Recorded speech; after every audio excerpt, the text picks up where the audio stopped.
Mi nombre es Dayana Cosapaz. Mi nombre es Madison Huachela. Y el día de hoy vamos a hacer una entrevista a los docentes de la Universidad Técnica del Norte acerca de las situaciones económicas que tiene el Ecuador.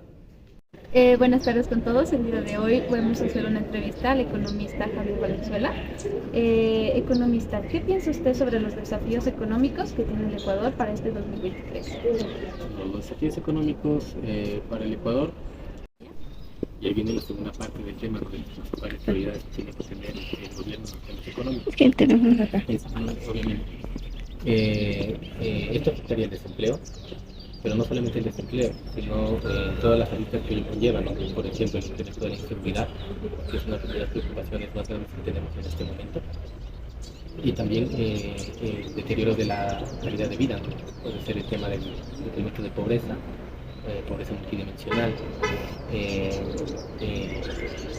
incremento de la desigualdad en el país, un menor desarrollo humano.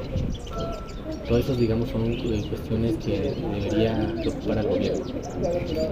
Listo. ¿Usted cómo ve el Ecuador a corto, mediano y largo plazo, según los temas económicos que se tienen para este año? A ver, si es en el corto plazo, digamos, podría ser este año, ¿no? En mediano plazo sería más a partir de más adelante. En largo plazo estaríamos hablando incluso de 5 o 10 años. Entonces, en el corto plazo, ¿cuál sería la perspectiva? Obviamente, como te digo, en el contexto internacional de devaluaciones de las monedas dólares, podría ser una baja perspectiva de crecimiento económico.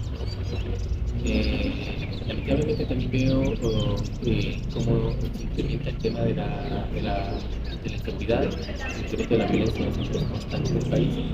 Y todos estos factores, desempleo, inseguridad, bajo crecimiento económico, lo que hacen es, lo que comenzábamos hace un rato, repeler la inversión extranjera. En cierto punto. Entonces, por ahí va el asunto, ¿no? En este año yo veo lamentablemente que estaríamos intentando recuperar niveles de crecimiento de años anteriores, pero debido al contexto internacional sería bastante difícil lograrlo. Entonces, pensaría que al finalizar el año estaríamos en iguales condiciones que el año anterior. Listo. Para terminar...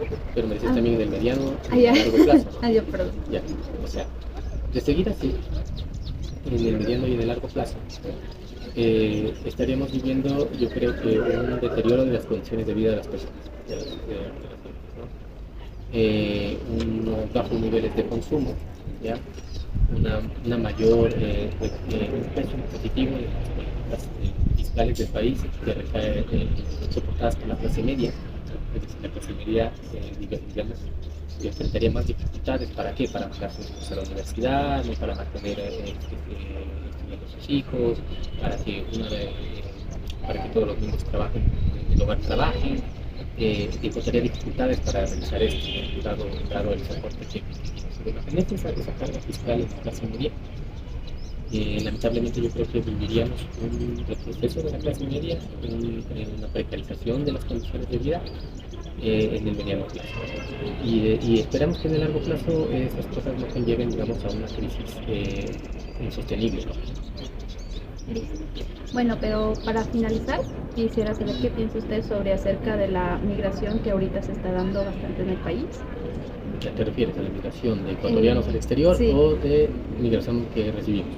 Migración de ecuatorianos hacia otros países. Ya, habría que revisar las cifras, ¿no? Pero digamos que de acuerdo a algunos datos que no son muy fiables, porque la mayoría de estas migraciones se está dando a través de manera ilegal, ¿no? De manera ilegal. Y vuelve a ser la Sierra Centro la que está, digamos, arrojando, migrantes. Son casos mediáticos, ¿no? O sea, que se encuentra, digamos, a una familia ecuatoriana que ha sido, digamos, ha sufrido violencia o sea, asesinada en México buscando llegar a Estados Unidos. Son casos, pero habría que revisar la información específica de eso para corroborar que efectivamente se está dando un fenómeno migratorio alto como lo ocurrido en 1999. En todo caso, parece que es el inicio de uno de esos fenómenos, ¿no? En el que mucha gente, sobre todo de la Sierra Centro, está buscando migrar. Y eso parece que no es personas de la zona urbana, sino que son personas de la zona rural. Y eso hay que buscar las causas en la precarización de la vida rural. Cada vez es más difícil, digamos, llevar adelante la agroproducción. Es muy difícil, ¿no? El tema del encadenamiento productivo hace que los intermediarios, digamos, se acaparen y se lleven gran cantidad de los beneficios de la producción, quedando poco para el agroproductor. A raíz de eso también hay que ver que últimamente el gobierno ha desarrollado políticas aperturistas, ¿no? En el que se importan muchos alimentos del exterior que obviamente vienen a competir con la producción nacional en condiciones de desigualdad. También hay que ver las cosas en la baja innovación que llevan adelante los agroproductores, las condiciones también en las que ellos realizan. El tema de la agroproducción es un tema de alto riesgo, ¿no? Porque no están supeditados, digamos, a condiciones, a procesos establecidos, sino que dependen de factores como el clima, ¿no?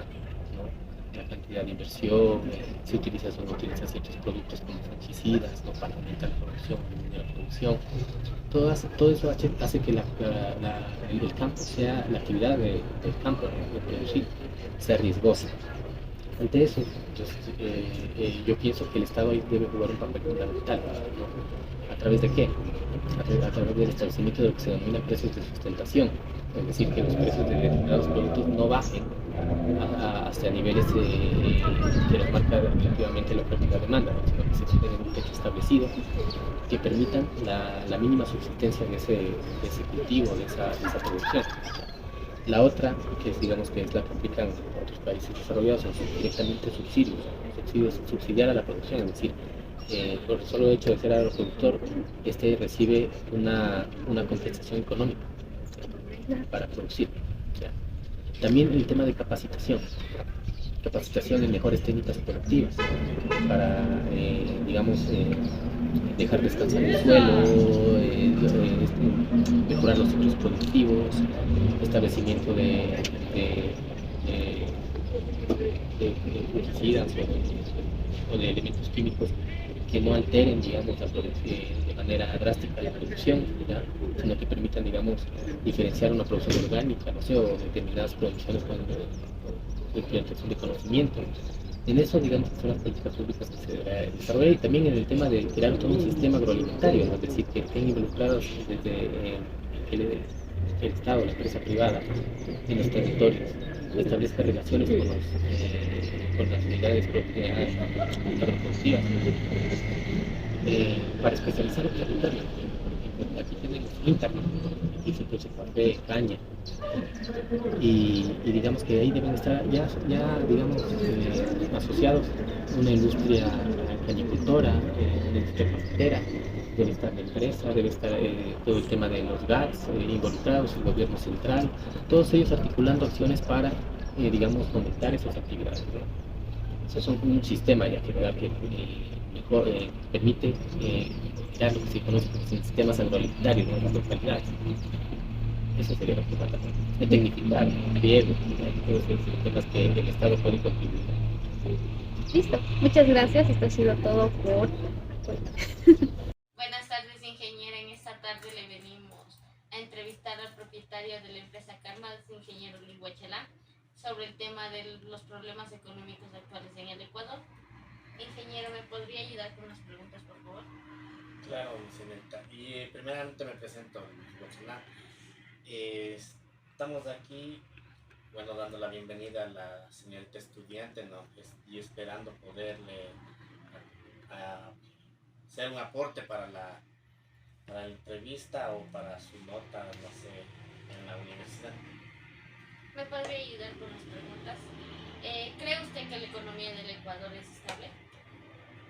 Bueno, le comento, la economía del Ecuador en este momento no es estable porque en relación al primer trimestre del año 2022, que íbamos en un ascenso del 1 al 2%, en el fin de año se fue viendo una depreciación un descenso más o menos desde el 0,5 al 1% como resultado. Esto se dio más o menos en base a lo que son los paros, las huelgas y todas las faltas de materia prima que hubo por las importaciones o por los permisos. La siguiente pregunta. ¿En qué falla la economía ecuatoriana? Bueno, la falla de la economía ecuatoriana, más la falla es por el mal manejo de la economía en sí del presidente ecuatoriano, ¿no? ¿Por qué? Porque en la actualidad nos ha ido ahorita, les digo, quitando la mayor parte de importaciones, poniéndonos un poco más de, ¿qué le puedo decir? Deteniéndonos un poco más de tiempo en lo que son el regreso del dinero en base a las exportaciones. Por ejemplo, yo le hablo del sector florícola. Anteriormente el sector florícola, el dinero que recibía con sus exportaciones las recibía máximo 15 días.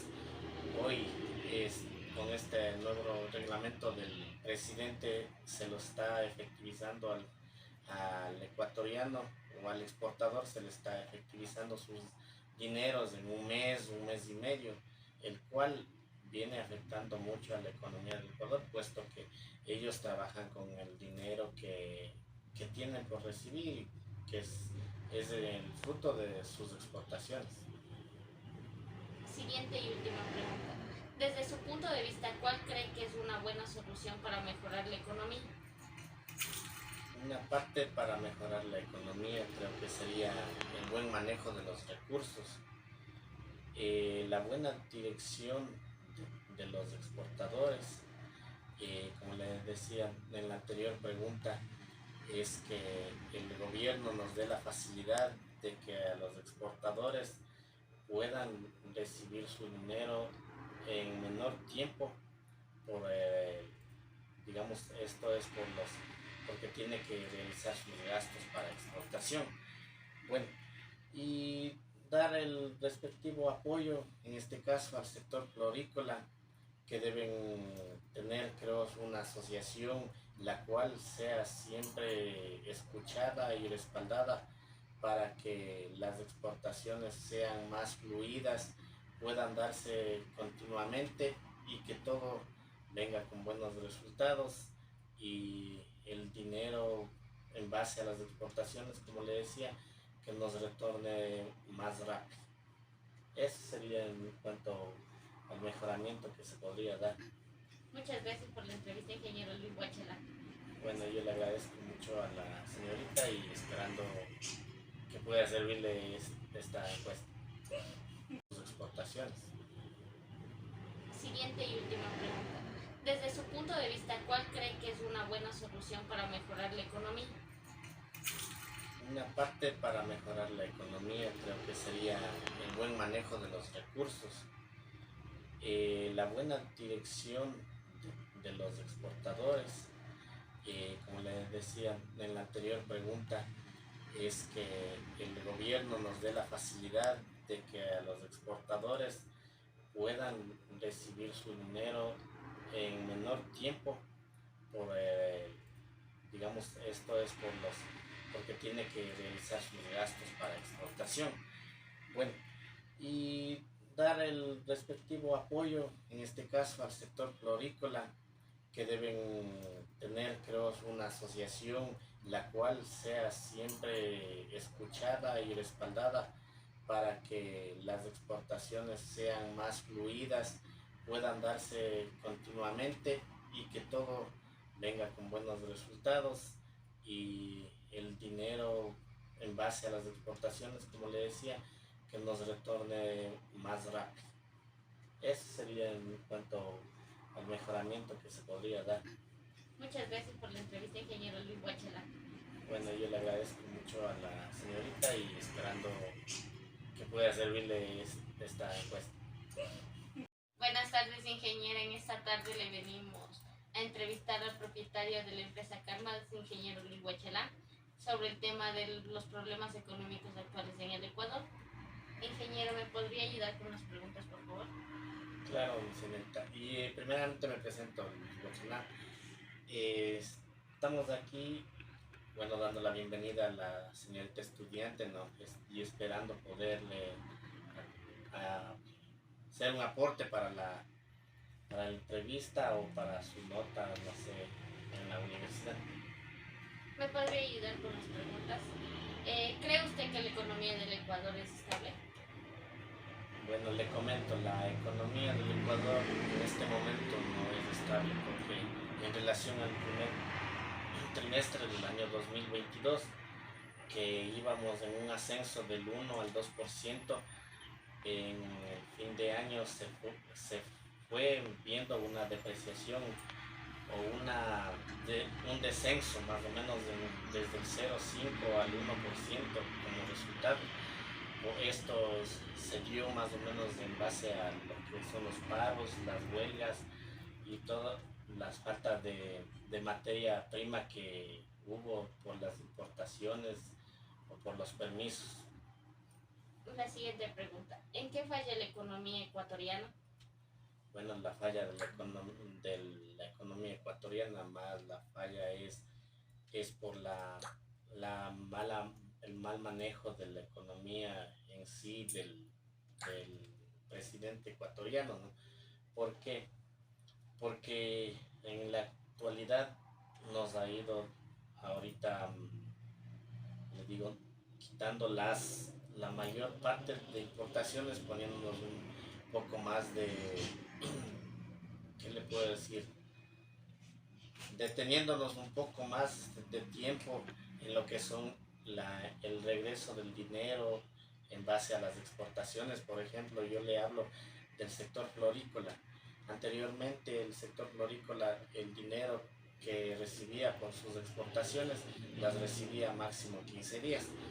Hoy, con este nuevo reglamento del presidente, se lo está efectivizando al ecuatoriano o al exportador, se le está efectivizando sus dineros en un mes y medio, el cual viene afectando mucho a la economía del Ecuador, puesto que ellos trabajan con el dinero que tienen por recibir, que es el fruto de sus exportaciones.